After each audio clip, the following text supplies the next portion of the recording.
오늘 하나님의 말씀은 로마서 1장 28절에서 32절까지 말씀인데요. 지난 시간에 저희가 이 말씀을 살펴보았는데 그때 다 내용을 살피지 못해서 오늘도 이 본문의 말씀을 가지고 말씀을 좀 나누려고 합니다. 28절부터 32절까지 우리 한 목소리로 같이 읽도록 하겠습니다.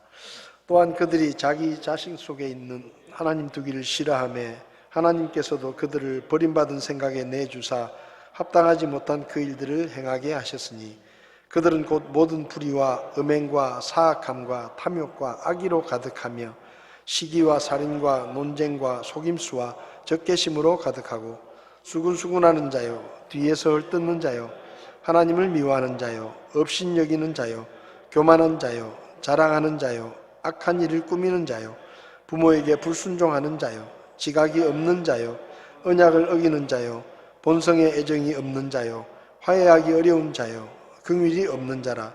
그들이 이런 일들을 행하는 자들은 죽어야 마땅하다는 하나님의 심판을 알고도 같은 일들을 행할 뿐 아니라 그런 일들을 행하는 자들을 기뻐하느니라. 아멘. 잠시 기도하겠습니다. 하나님 아버지, 하나님께서 우리에게 기록된 성경을 주시고 하나님의 말씀을 읽고 묵상할 때마다 우리에게 친히 말씀하시며 우리가 어떻게 살아야 할지를 가르쳐 주시니 감사를 드립니다. 지난 시간에 이어서 오늘도 하나님이 없다고 생각하며 살아갈 때 어떤 모습으로 살게 되는지를 함께 나누며 그 죄악 가운데서 우리를 지키게 하시고 구원받은 성도의 합당한 거룩한 삶으로 하나님 앞에 가까이 나아갈 수 있도록 저희들을 도와주시기를 원합니다. 세상은 점점 더 악해져 가고 하나님의 말씀의 진리는 점점 희귀해져 가는 이 시기에 제가 하나님의 말씀으로 우리 마음에 품고 그 말씀에 순종함으로 하나님이 기뻐하시는 삶을 살게 저희들을 가르쳐 주시옵소서. 부족한 종을 주님께서 써주시기 원하며 예수님의 이름으로 기도했습니다. 아멘. 자리에 앉으시기 바랍니다. 지난 시간에도 말씀을 드렸지만 불의한 세상을 향해서 하나님께서 진노하시고 그리고 그 하나님의 진노가 어떤 모습으로 나타나는가 하면 그냥 내버려 두시는 거죠. 그냥 내버려 두는 겁니다. 그것이 잘 됐는지 잘못됐는지 또 이것이 죄인지 아닌지 전혀 생각하지 않고 그냥 하고 싶은 대로 자기 욕심을 따라 하고 싶은 대로 마음대로 한번 해봐라 하고 하나님께서 그냥 손을 떼버리시는 거죠. 책망도 안 하시고 경고도 안 하시고 그리고 간섭도 하지 않으시고 그냥 내버려 두는 겁니다. 마음대로 네가 하고 싶은 대로 네 욕심대로 한번 살아봐라 그렇게 하신다는 것이죠. 그렇게 이제 하나님께서 그냥 내버려 두실 때 그 결과는 결국은 죄다라는 것을 성경은 이야기합니다. 사람은 태어날 때 아담의 죄를 물려받아서 죄의 성품을 본질적으로 가지고 태어납니다. 그러니까 쉽게 말하면 예를 들면 이게 물이라고 하면은요, 그 사람이라는 이 수도꼭지에서는 그 수도꼭지를 틀면 자동적으로 죄라는 물이 나오게 돼 있는 거예요. 그거는 뭐 공부를 해서 얻는 것도 아니고 또 뭐 학원에 가서 배우는 것도 아니고 그냥 가만히 내버려 두면 저절로 그런 죄들이 막 밖으로 나오는 겁니다. 마치 농부가 농사를 짓다가 그 밭을 그냥 내버려 두면 여러분 땅을 그냥 내버려 두면 가만히 있는 게 아니에요. 거기서 어디서 생겼는지 모르지만 하여튼 온갖 잡초들이 거기서 막 올라옵니다. 그러니까 아무것도 안 하고 가만히 내버려 둔다고 해서 그 밭이 그냥 그 흙인 상태로 그냥 있는 게 아니고 온갖 잡초들이 거기서 막 올라와서 나중에는 거의 쓸모없는 땅이 되어버립니다. 마찬가지로 하나님께서 사람도 그냥 내버려 두시면 그 속에 있는 죄의 본성으로부터 쏟아져 나오는 것들이 있는데, 그게 이제 오늘 28절부터 나오는 여러 가지 죄악들이 나오는 것이죠. 23가지. 지난 시간에 우리가 모든 불의, 하나님 앞에서 옳지 않은 것, 또 하나님께서 정해놓으신 창조의 질서를 거스리는 성적인 타락인 음행, 그리고 사악함, 탐욕, 악의로 가득함, 이런 것들이 그냥 나오는 거예요. 그래서 사람이 나쁘게 살려고 해서 나쁘게 사는 게 아니고 그냥 살면 나쁘게 사는 겁니다. 말도 뭐 어디 가서 욕을 배워서 욕을 하는 게 아니고 그냥 저절로 욕을 하는 거예요. 착한 일은 때려야 하지만 나쁜 일은 가만히 두면 그냥 하는 겁니다. 그 다음에 시기. 이 시기도 뭐 누가 가르치는 거 아니잖아요. 근데 저절로 나오는 거예요. 그 다음에는 살인. 이 시기하는 마음이 억제가 되지 않으면, 그러니까 우리가 시기하는 마음을 가질 수 있는데 하나님께서 우리를 딱 억누르시고 우리 스스로 그것을 통제하게 하시니까 살인을 하지 않는 거예요.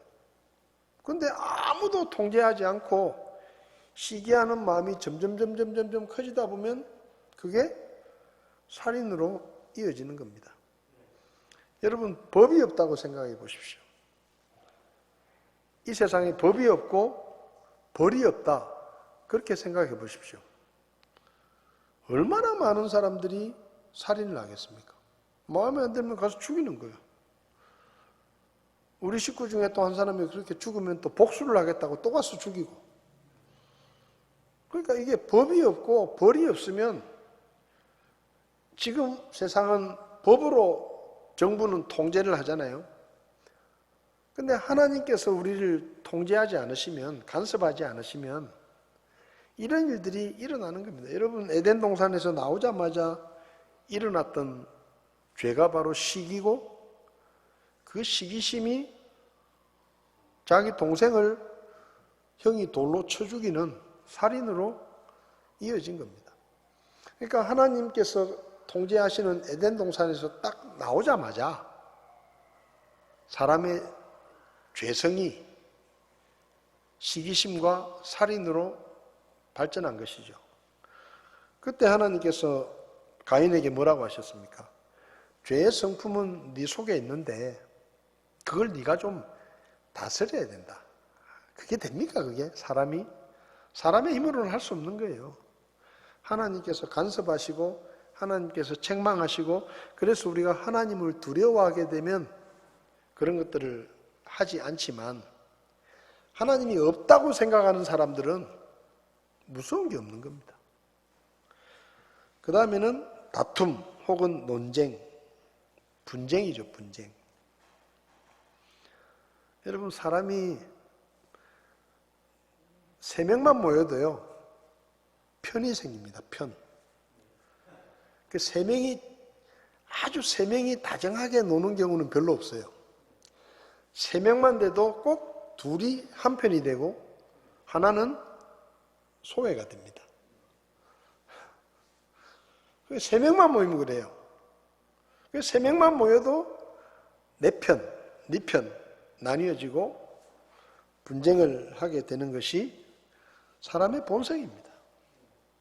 다투고 분쟁하고 이런 것들이 하나님께서 내버려 두시는 그런 모습이라고 말씀을 드렸습니다. 그 다음에 이제 9번째는 속임수입니다. 속임수. 사기죠, 사기. 여러분, 사람을 가만히 내버려 두면 다른 사람을 속이는 것을 재미있어 합니다.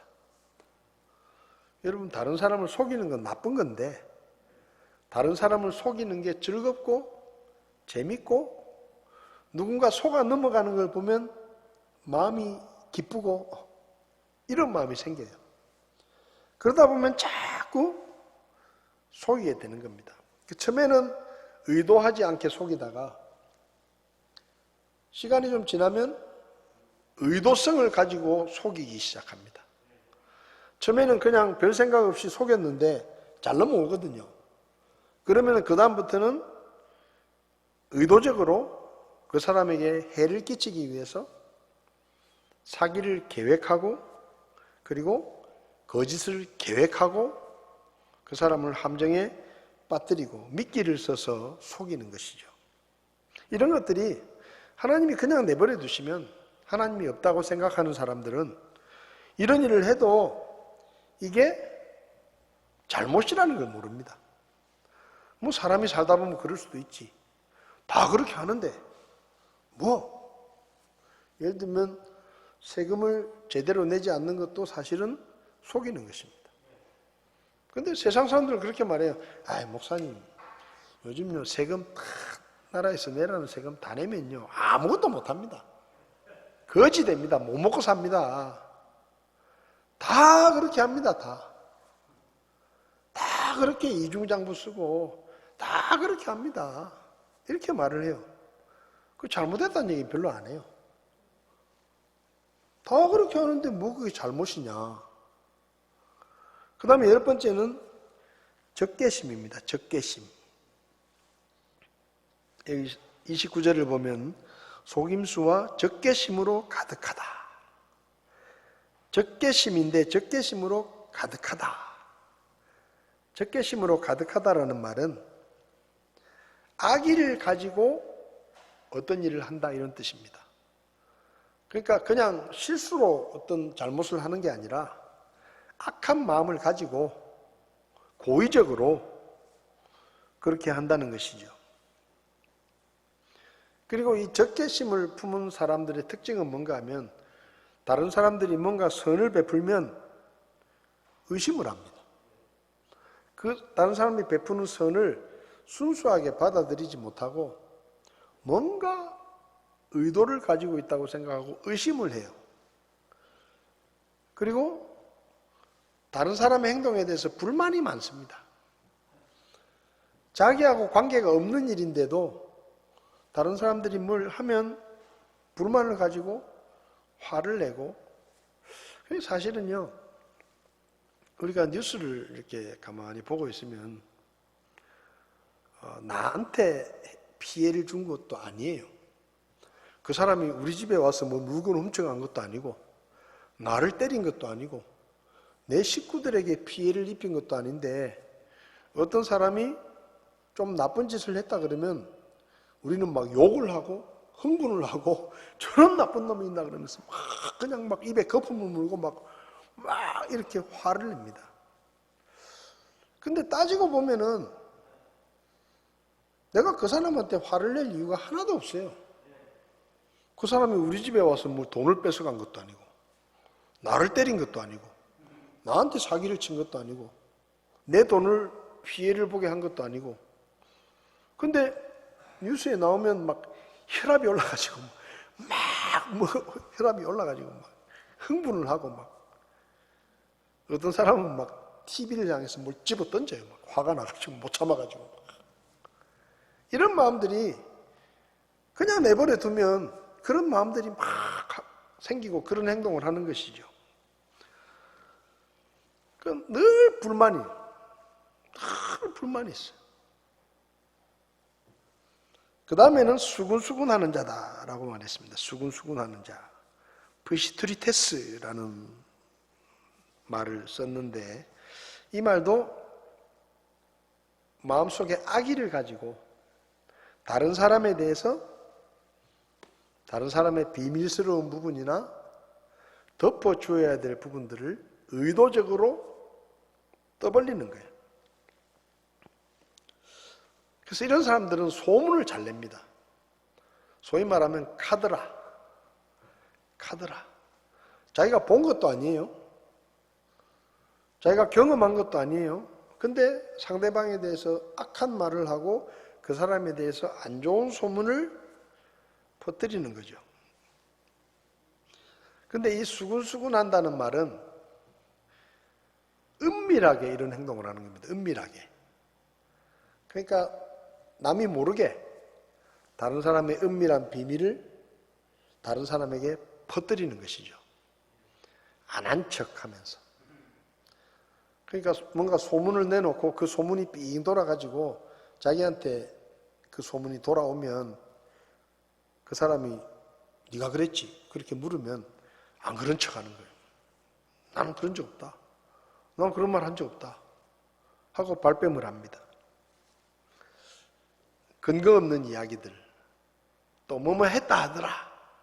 그러니까 그 사람에게 피해를 끼치기 위해서 그 사람의 비밀을 누설하거나 또 다른 사람에게 피해를 줄 수 있는 일들을 은밀하게 퍼뜨리는 거예요. 근데 여기 수근수근한다는 말하고 뒤에서 헐뜯는다는 말하고는 조금 다릅니다. 이 뒤에서 헐뜯는 것은 비방이라고 하시면 돼요. 비방. 비방은 뭔가 하면 수근수근한다는 얘기는요. 은밀하게 하는 거예요. 은밀하게. 근데 비방은 은밀하게 하는 게 아니고 공개적으로 하는 겁니다. 공개적으로. 공개적으로 그 사람의 비밀이나 아니면 그 사람에게 상처가 되는 것들을 공개적으로 비판하거나 대적하는 것을 말합니다. 그러니까 우리가 예를 들면 사람이 그래요. 그 사람이 미우면 그 사람이 하는 말도 미워요. 그리고 그 사람이 아무리 좋은 일을 하려고 해도 그 사람이 미우면 반대를 합니다. 그러니까 그 사람이 하는 어떤 말이나 행동이 이치에 안 맞아서 반대를 하는 게 아니고 그 사람이 하기 때문에 반대를 하는 거예요. 반대를 위한 반대. 대적하는 것이죠. 네가 하는 건 다 싫다. 대적을 하는 거예요. 그리고 공개적으로 그 사람의 약점이나 이런 것들을 퍼뜨리는 겁니다. 제가 사이판에 있을 때 저는 이제 사이판에 갈 때 무슨 생각을 했는가 하면 외국이잖아요. 외국이니까 한국 사람들이 외국에 나가서 사니까 외롭기도 하고 힘들기도 하고 그래서 이제 제가 생각할 때는 굉장히 서로 친하게 지내고 서로 의지하고 서로 믿고 이렇게 지낼 줄 알았어요. 근데 이제 그 사이판에 가가지고 사람들을 이제 이렇게 저렇게 알게 되면서 굉장히 이상한 게 뭔가 하면 다른 사람을 칭찬하는 말을 거의 못 듣는다는 거예요. 그러니까 다른 사람을 칭찬하는 말을 거의 못 들어요. 대신에 서로 비판하는 말은 얼마나 잘하는지 몰라요. 그 예를 들면 제가 그때 이제 무슨 뭐 작업을 한다고 전기톱을 누구한테 이제 빌리러 가려고 내가 지금 뭐 일을 해야 돼가지고 전기톱이 필요한데 그분한테 내가 전기톱을 빌리러 가야 되겠다고 이야기를 하니까 그분이 하는 얘기가 절대로 그분한테 빌리지 마라. 그 사람한테는 절대로 아무것도 빌리지 마라. 그걸 나다 나중에. 그 사람이 얼마나 독한 사람인지 아냐. 목사님이 그거 빌려와가지고 조금 쓰다가 뭔가 조금만 문제가 생기면 그 사람은 바로 목사님한테 변상해달라 그러고 아주 나쁘게 대할 거다. 그러니까 절대로 그 사람한테 빌리지 마라. 그 사람한테 당한 사람이 한둘이 아니다. 뭐 이런 얘기를 하는 거예요. 그러니까 이제 저는 전혀 모르잖아요. 근데 그렇게 말을 하는 거예요. 이런 말들이 그러니까 저는 생각하기를 외국이고 그러니까 좀 서로 친하게 지낼 줄 알았는데 그렇지 않은 거예요. 왜냐하면 거기서 그분들이 하시는 일들이 다 비슷한 일을 해요. 뭐 옷장사라든지 세탁소라든지 아니면 뭐 식당이라든지 가게라든지 이런 비슷한 일들을 하는데 그러니까 이게 전부 다 라이벌이에요. 다 라이벌이에요. 그러니까 A마트, B마트가 라이벌이에요. 그러니까 이게 서로 뭘 덮어주고 칭찬해주고 이런 분위기가 아니고 서로 다 라이벌 의식이 있으니까 상대방을 깎아내려야 내가 좀 낫다 이런 마음들이 있는 거예요. 이게 뭔가 하면요 비방하는 겁니다. 여러분 내가 잘해가지고 다른 사람에게 인정을 받으려고 하는 것은 전혀 나쁜 게 아니에요. 그렇잖아요? 내가 뭘 열심히 하고 내가 뭘 잘해가지고 사람들에게 인정을 받고 어떤 평가를 받는 것은 절대 나쁜 게 아닙니다. 근데 사람은 본능상 내가 뭘 잘해서 쉽게 말하면 인정을 받으려 하기보다는 남을 깎아내려서 내가 더 나은 사람이라는 것을 평가받기를 원해요. 그래서 선거를 할 때가 되면 그게 막 적나라하게 드러납니다. 쉽게 말하면 선거에 나와가지고 내가 뭘 잘하겠습니다. 제가 뭘 열심히 하겠습니다. 제가 이렇게 해가지고 이 지역사회를 좀 더 잘 살고 더 나은 사회로 만들어 보겠습니다. 이런 얘기는 한 10%밖에 안 돼요. 나머지 90%는 뭐냐? 저 사람이 되면 안 됩니다, 이거예요. 저 사람이 되면 안 됩니다.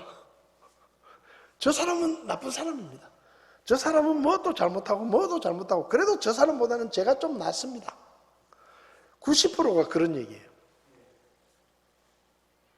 근데 그게 왜 그러냐? 그게 내버려 두면, 사람을 그냥 내버려 두면 자연스럽게 그냥 그렇게 되는 거예요. 그렇게 비방하고 상대방을 이기기 위해서 넘어뜨리려고 하고 남을 깎아내리고 그 사람에 대한 좋은 평가도 자꾸 깎아내리려고 하는 이런 것들이 바로 뒤에서 헐뜯는 것입니다. 그 다음에 13번째는 하나님을 미워하는 자다. 여러분, 안 믿는 사람들이 유독 하나님은 싫어하고 미워합니다. 여러분 못 느끼세요? 불교를 비판하는 사람 많지 않습니다. 부처를 욕하는 사람 많지 않아요. 그죠? 불교를 반대하는 사람 많지 않습니다. 예를 들면 또 그 동네에 뭐 절이 생긴다 그러면 사람들이 막 빨간띠 두르고 막 결사 반대 막 붉은 현수막 걸고 이렇게 반대 안 해요. 근데 그 동네에 교회가 들어온다 그러면 결사 반대 이래가지고 막 머리 띠두르고 막 공사하는 데 와가지고, 그래서 교회당을 지을 때는 얼마나 이게 참 안타까운 일인지 모르지만은 속여요. 교회당 짓는다는 얘기를 안 해요. 안 하고 그냥 뭐 무슨 건물이 들어오는 것처럼 공사를 시작하는 거예요. 왜? 동네 사람들한테 이야기하면 큰일 나는 거예요. 부산의 중앙교회가 이제 시내 한가운데 있다가 거기가 개발이 돼가지고 보상금을 받아가지고 이제 저기 그 범어사 인근에 거기 이제 땅을 구입을 해가지고 예배당을 이제 짓게 됐습니다. 근데 이제 그 목사님이 저한테 얼마나 하소연을 하는지 몰라요. 거기 도로가에서 한 블럭 들어가가지고 예배당을 이제 한 300평 정도 이렇게 땅을 해가지고 짓는데 그 예배당하고 직접 담을 맞대고 있는 집은 6집밖에 안 돼요. 그 예배당에 직접 담을 맞대고 있는 집은 6집밖에 안 되는데 그 교회당 건축 반대위원회를 만들어가지고 그 동네 사람들이 반대위원회를 만들어가지고 100집의 사인을 받아온 거예요. 100집에. 그러니까 그 교회당하고 직접적으로 붙어있는 집은 6집밖에 안 되는데 쫙 교회에서 한 100m 떨어진 집까지 가가지고 서명을 받아오는 거예요. 그래서 이 블록 전체 집들이 예배당 건축을 반대합니다. 그 교회 옆에 사무실까지 얻어가지고 뭐 무슨 교회 뭐 건축 반대위원회 그리고 위원장 누구누구 하고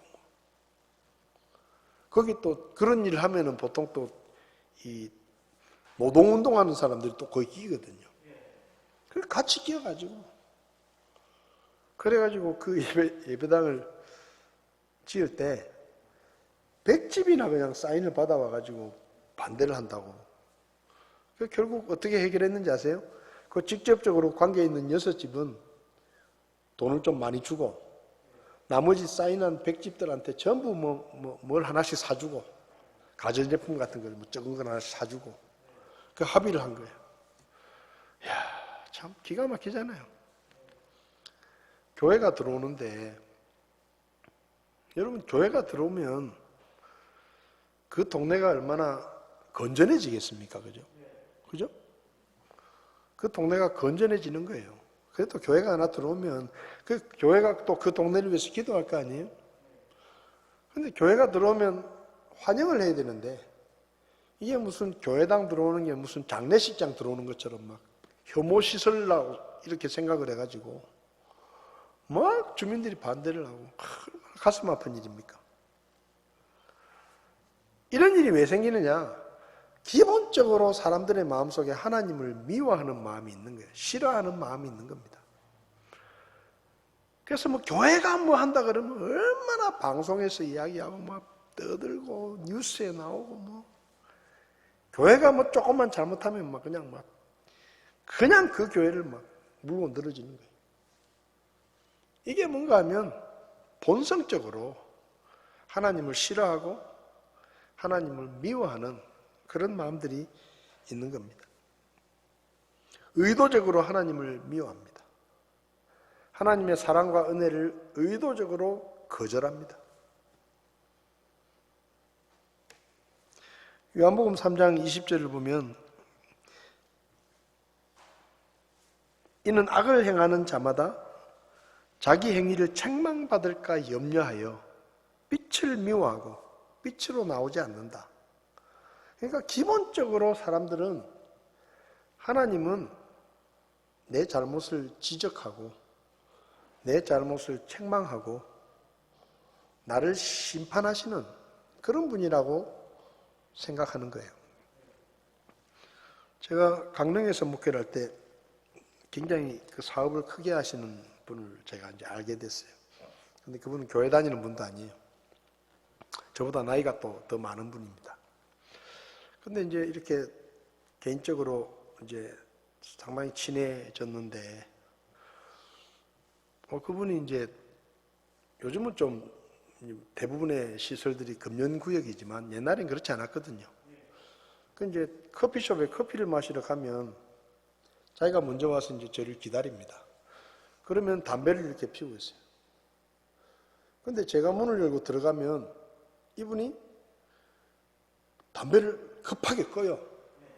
급하게 끄고 되게 미안해하고 그 다음에 부담스러워하는 거예요. 근데 그게 한두 번 그런 게 아니고 계속 그러는 거예요. 그래서 제가 나중에 한 서너 번 그렇게 하시길래 제가 그렇게 말했어요. 사장님이 우리 교회 성도도 아니고 또 예수 믿는 분도 아닌데 제가 단지 목사라는 이유 하나 때문에 저에 대해서 그렇게 부담스럽게 생각하시고 조심스러워 하시면 제가 사장님 만나는 게 편치 않습니다. 그러니까 그냥 사장님이 저에 대해서 예의를 갖추시는 걸 제가 고맙게 생각하는데 그렇게 하지 마시고 사장님 편하신 대로 하시라고. 편하신 대로 하시라고. 괜히 저를 보면 목사 앞에서 뭐 담배 피우는 게 뭐 좀 미안하고 뭐 뭔가 좀 깨림칙하고 그렇게 생각하지 마시라고. 그냥 편하게 하시라고. 또 그분이 이제 식당 같은 데 가면 제가 목사니까 그분이 저보다 연세가 많으신데 꼭 문을 이렇게 열어주십니다. 굉장히 예의를 갖추셔요. 그것도 이제 제가 한 두세 번 정도는 그렇게 가만히 있었는데 그 다음에 이제 제가 그랬어요. 사장님이 저보다 연세도 많으시고 사회적으로 보면 형님입니다. 근데 제가 아무리 목사지만 우리 교회 성도님도 아니고 그렇게 사장님이 문을 열어주시는 게 저는 참 고마운데 계속 그렇게 하시면 제가 부담이 된다고. 그러니까 그렇게 하지 마시라고. 사회적으로 보면 제가 사장님보다 동생이니까 오히려 제가 그렇게 해야 된다. 그러니까 절대 그렇게 하지 마시라고. 그렇게 하다 보면 이게 너무 부담스러워지면 서로 만나기도 부담스럽고 불편하니까 앞으로는 그렇게 안 하셨으면 좋겠다고. 사장님 마음은 제가 고맙게 받겠다고. 그렇게 이제 제가 이야기를 합니다. 이게 뭔가 하면요. 기본적으로 사람들 마음속에 하나님을 생각하면 불편한 거예요. 하나님을 생각하면 불편한 거예요. 뭔가 감시받는 것 같고, 내가 좀 잘못하면은 뭔가 좀 벌을 받을 것 같고, 그런 느낌을 받는 겁니다. 왜냐하면 이 마귀가 거짓말을 해서 그래요. 거짓말을 해서. 여러분, 하나님은 악한 죄인을 심판하는 것보다 용서하는 것을 더 좋아하십니다. 더 좋아하셔요. 죄를 지은 사람을 심판하는 것보다 그 사람을 구원하시는 것을 더 좋아하십니다. 근데 마귀가 이걸 거짓말을 하는 거예요. 하나님은 죄를 미워하신다.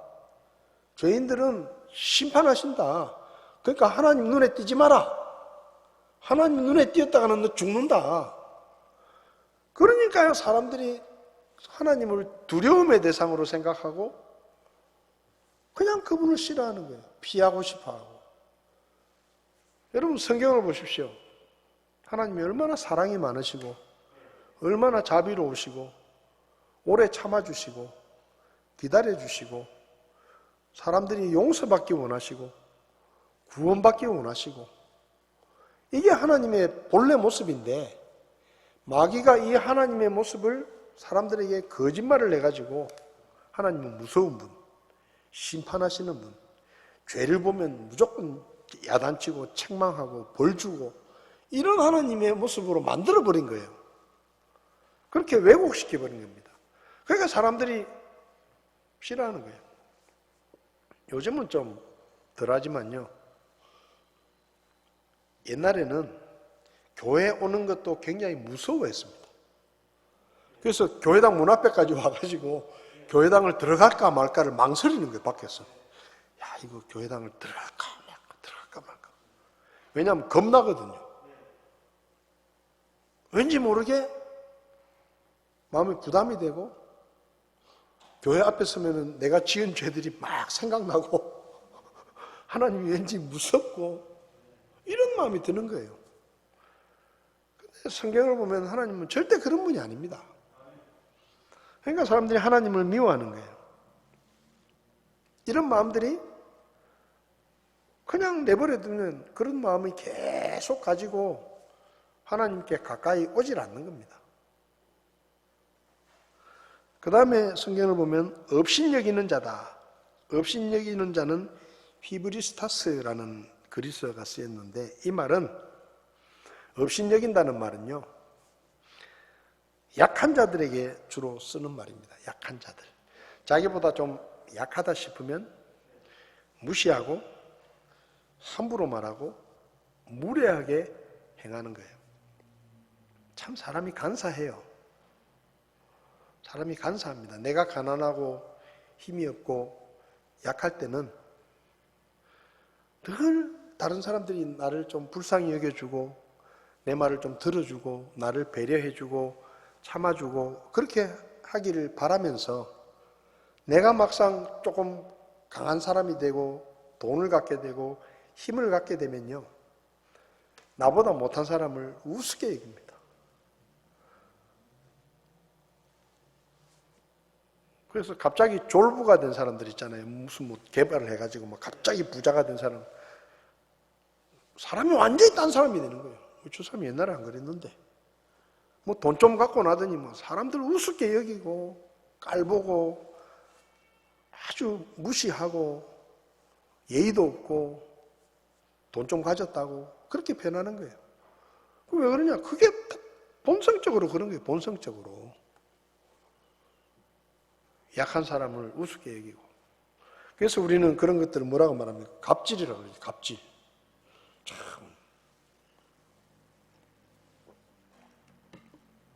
땅콩 회항 들어보셨죠? 네? 땅콩 회항. 자기 마음에 안 든다고 비행기 돌리라는 데 비행기를 돌리라는 게 비행기를 세상에. 그런 일이 어디 있습니까? 그 비행기 자기만 타고 있는 것도 아닌데. 자기보다 훨씬 자기 아버지 뻘 되는 머리가 하얀 아파트 경비원에게 발길질을 하고 욕을 하고 멱살을 잡고. 그게 뭐예요, 그게? 그게 사람이 할 짓입니까? 네?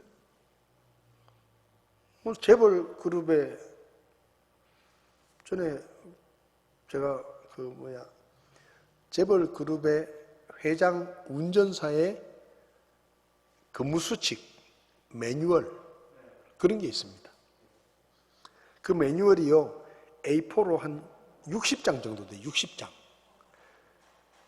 재벌 회장 운전기사가 지켜야 될 수칙들이 A4 용지로 60장이래요. 60장. 거기 어떤 내용들이 나오는지 아세요? 아침에 모닝콜을 할 때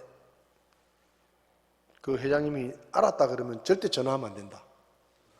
그 다음에 차에 탔을 때 신문을 종류별로 순서대로 요런 순서대로 딱 꼽아놔야 된다. 그 다음에 예를 들면 어디 기다릴 때도 호출하면은 얼마 안에 올 수 있도록 가까운 데서 대기를 해야 되고 하여튼 얼마나 많은지 몰라요. 그래 어떤 재벌 회장 오너는 1년에 운전기사를 거의 한 7명 이렇게 바꾸는 거예요. 계속 바꾸는 거예요. 조금 마음에 안 들면 잘라. 하찮게 여기는 것입니다. 호텔 앞에 주차를 하는데 주차 안내원이 뭐라고 말하면 뺨을 때리고 욕을 하고 내가 누군지 아냐고. 여러분 그 어디서 배웠을까요? 그런 걸. 저는 참 궁금해요. 야 저런 짓을 어디서 배워가지고 저런 걸 가리키는 무슨 학원이 있나? 어떻게 저렇게 교묘하고 세밀하게 사람이 어떻게 저런 것까지 생각할 수 있나 싶을 만큼 그게요 본성이에요. 자기보다 힘이 없고 약한 사람이 있으면 짓밟고 무시하고 함부로 대하고. 여러분 사람이 그냥 내버려두면 뭐 다 그렇게 됩니다. 다. 나는 안 그럴 것 같죠? 나는 안 그럴 것 같죠? 천만의 말씀이에요. 하나님께서 성령으로 우리를 통제하시고 우리에게 간섭하시니까 우리가 지금 이만큼 사는 거예요. 그냥 내버려 두셨으면 우리도 똑같아. 우리도 똑같은 짓 하는 거예요. 근데 하나님께서 우리에게 성령을 주시고 우리가 그런 행동을 하려고 할 때마다 말씀이 생각나게 하시고 내가 하나님의 자녀인데 이렇게 살면 안 되지 하는 이런 마음들이 우리 안에서 간섭을 하시기 때문에 우리가 그렇게 안 하는 거예요. 할 줄 몰라서 안 하는 게 아니에요. 그렇게 할 수도 있는데 하나님 때문에 안 하는 거다 이 말입니다.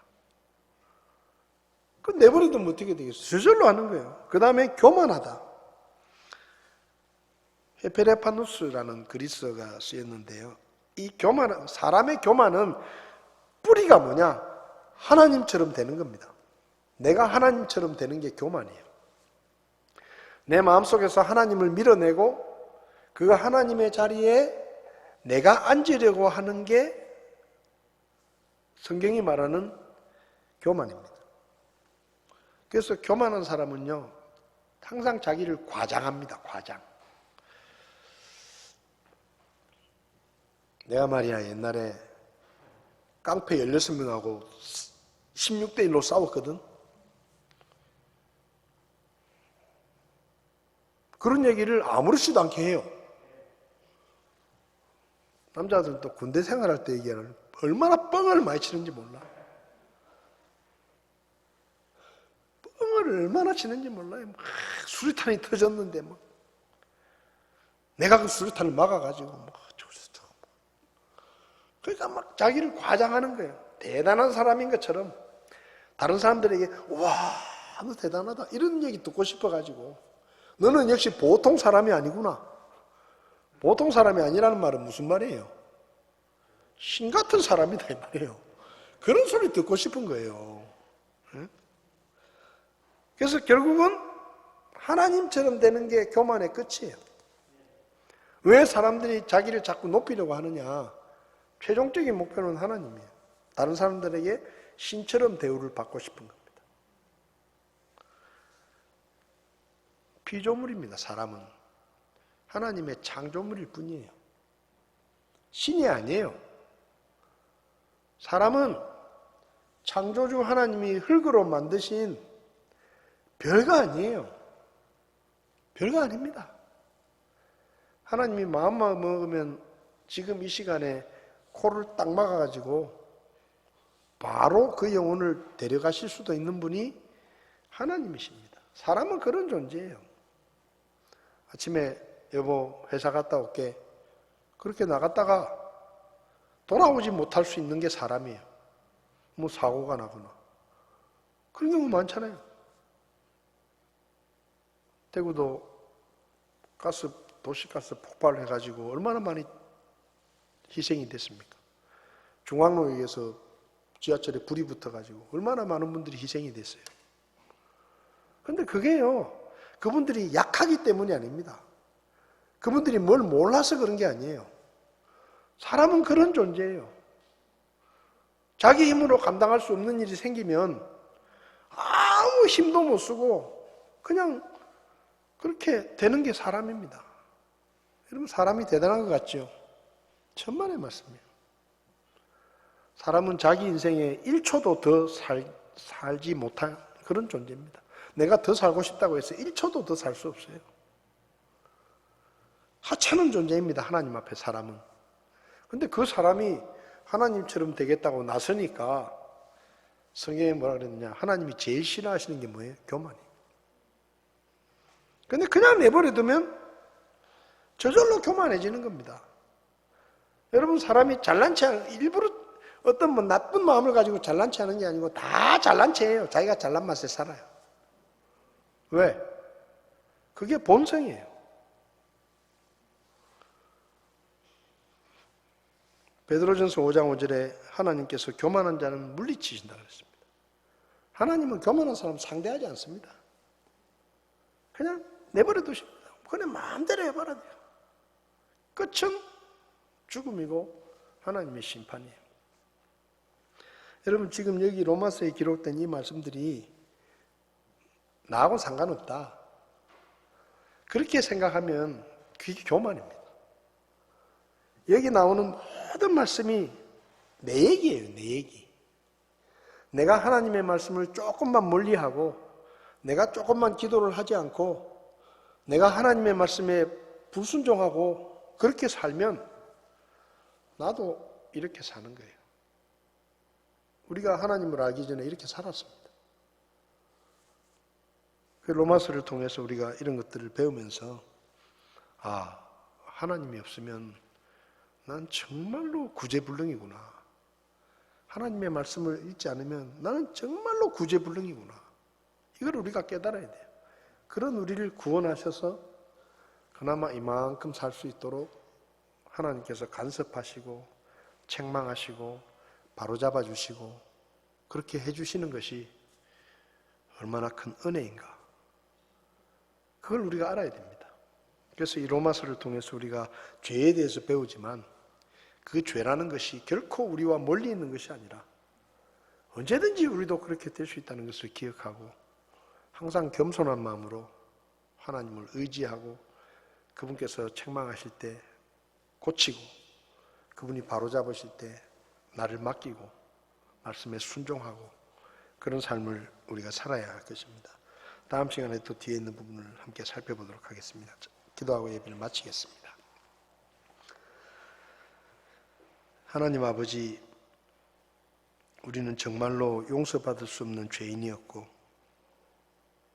우리는 하나님이 싫어하시는 일만 골라서 했고 하나님이 미워하시는 교만한 마음을 품고 하나님이 없다고 생각하며 그렇게 살았습니다.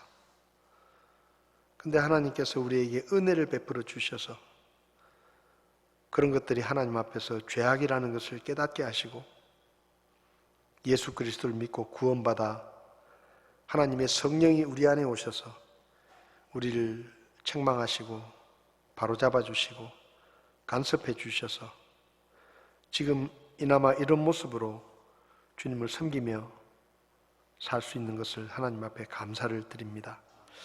하나님, 우리 마음에 교만을 품지 않게 하시고 항상 겸손한 마음으로 하나님의 말씀을 묵상하고 기도하며 주님의 간섭과 주님의 인도하심을 따르며 구원받은 성도의 합당한 삶으로 하나님 앞에 영광을 돌릴 수 있도록 저희들을 도와주시옵소서.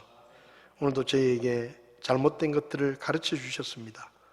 우리 안에 이런 모습이 있지 않은지 돌아보게 하시고 고칠 것을 고치고 버릴 것을 버리고 주님이 기뻐하시는 성도의 삶으로 하나님 앞에 영광을 돌리며 사람들 사이에서 주님을 드러낼 수 있도록 저희를 도와주시옵소서. 오늘도 귀한 말씀을 감사드리며 예수님의 이름으로 기도했습니다. 아멘. 예배를 마치겠습니다.